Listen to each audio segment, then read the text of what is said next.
A show of hands this afternoon. I'd like to know how many husbands are out there for a start. Okay.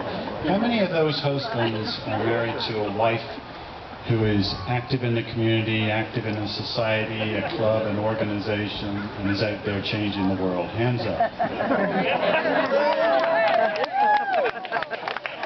Sorry to see that.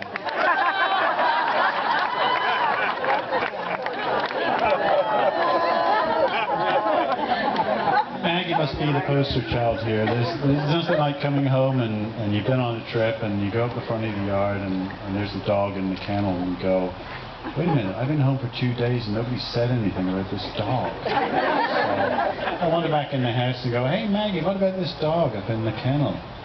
And she says, oh yeah, they found out on the street. It's only going to be here a couple of days. We're fostering it. It's on all the websites, don't worry. And then 9 years later, the dog passes away.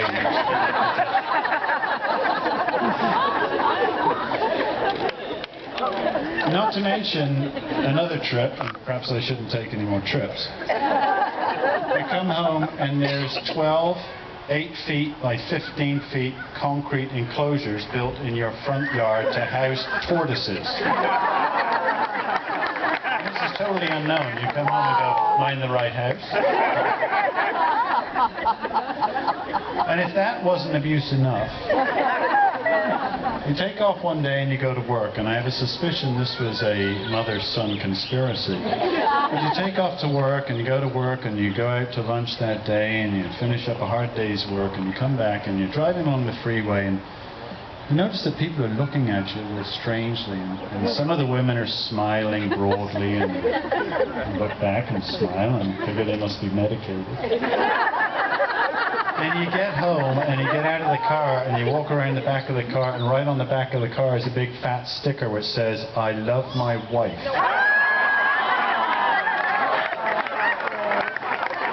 I heart my wife. So anyway, my heart goes out to the husbands out there. I arrived here, and as people trickled in, they said, oh my God, I can't believe it. Here's Maggie. She's fighting a tremendous fight, and she looks great. I would never have believed it.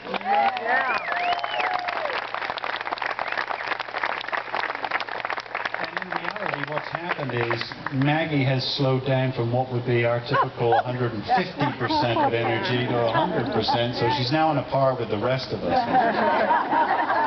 But she said, there's an article appeared in the Coast News today, and she read it, and she handed it to me, and I read it. She said, well, what do you think? What do you think about the article? And I said, it's interesting because there's many articles that appear in newspapers of individuals who've done fantastic things.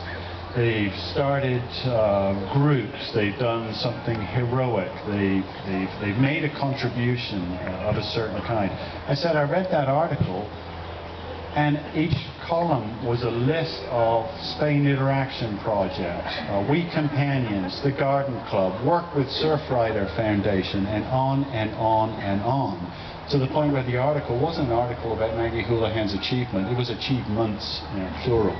So one thing I would like to do is, those things aren't the work of Maggie Houlihan alone, although we're certainly honoring her today. All of you are here today because of how you've contributed to her life. You've worked with her to enable many of these programs that she has championed. She's been shoulder to shoulder with you guys in many of these initiatives. And today is as much a realization and a shout out, if you like, to the guys out there and gals out there who have supported Maggie in everything she's done that have made Maggie Houlihan what she is today. So with that, I want to give a round of applause to you guys in the crowd. Thank you.